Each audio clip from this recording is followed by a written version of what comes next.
Hi friends, இப்போ பாருங்கள், நம்ம வந்து ரோட்டு கடையில் சால்னா கொடுப்பாங்களா, அந்த மாதிரி செய்யலாம். கொஞ்சம் டேஸ்ட்டாக இருக்கும்.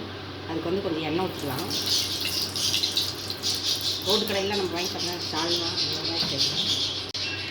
அதுக்கு வந்து சோம்பு ஒரு ஸ்பூனு, சீரகம் ஒரு ஸ்பூனு, மிளகு ஒரு ஸ்பூனு, கிராம்பு ஒரு 5, பட்டை ஒரு 3 துண்டு, ஸ்டார் பூ 1, ஏலக்காய் 2, கல்பாசி கொஞ்சம் எல்லாம் போட்டு வறுத்துக்கலாம்.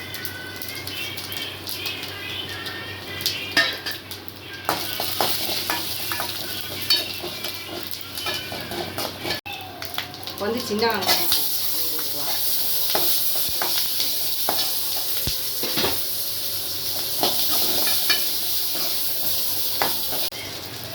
கொஞ்சம் புதினா தலை போட்டுக்கலாம், கொத்தமல்லி தலை போட்டுக்கலாம். புதினா போட்டால் தான் நல்லா வாசமாக நல்லா இருக்கும் சால்னா.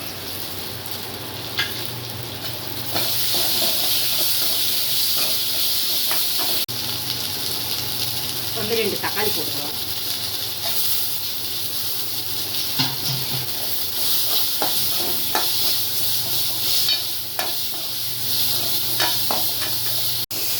நல்லா வதங்கி வச்சு கூட கொஞ்சம் தேங்காய் போட்டுக்கலாம்.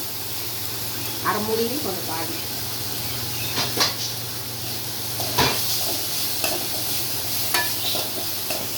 அடுப்பு ஆஃப் பண்ணிக்கலாம். கூட கொஞ்சம் பொட்டுக்கடலை போட்டுக்கலாம்.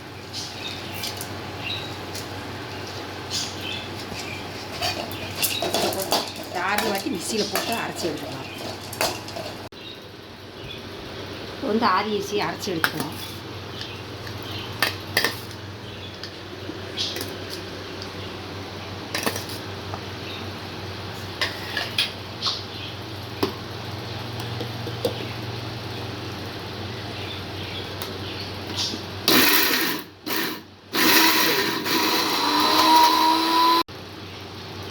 இப்போ வந்து அரைச்சாச்சு.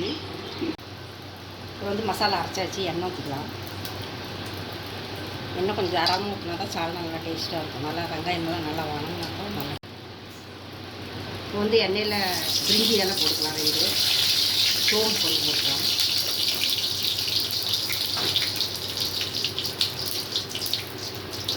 பச்சை மிளகாய் 2,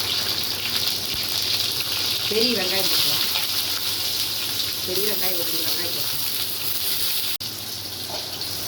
கருவேப்பிலை போட்டுக்கலாம்.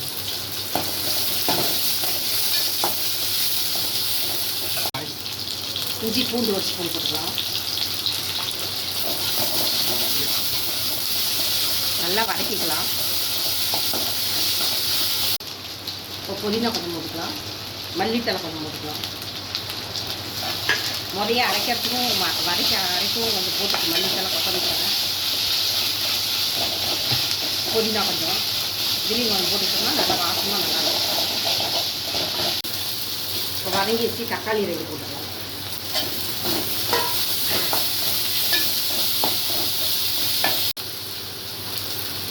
இப்போ வந்து உப்பு போட்டுக்கலாம். மஞ்சள் பொடி கொஞ்சம் போட்டுக்கலாம். மிளகாய் தூள் ஒரு ஸ்பூன் போட்டுக்கலாம். மல்லித்தூள் 1 ஸ்பூன் போட்டுக்கலாம்.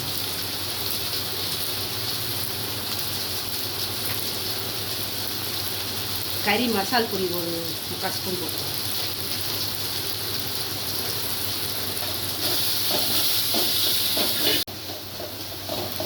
இப்போ வந்து அதை வதங்கிடுச்சு. அரைச்சி வச்ச மசாலாலாம் அரைச்சி வச்ச மசாலாலாம் ஊற்றி வச்சு கொஞ்சமாக தண்ணி ஊற்றிக்கலாம்.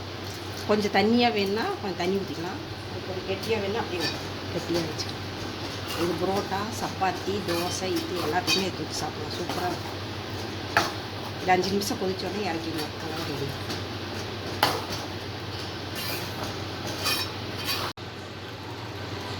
இப்போ பாருங்கள், சால்னா ரெடி ஆகிடுச்சு. சூப்பராக. இப்போ தண்ணியாக வேணாலும் கொஞ்சம் தண்ணி ஊற்றி வச்சுக்கோங்க. நாங்கள் கொஞ்சம் கெட்டியாக வச்சுக்கிறோம்.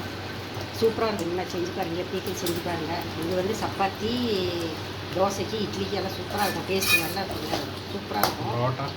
புரோட்டாவுக்கு எல்லாத்துக்குமே இந்த மாதிரி நீங்களும் செஞ்சு பார்த்துட்டு எப்படி இருக்குன்னு லைக் பண்ணிட்டு சப்ஸ்கிரைப் பண்ணுங்கள். வாங்க சாப்பிட்லாம்.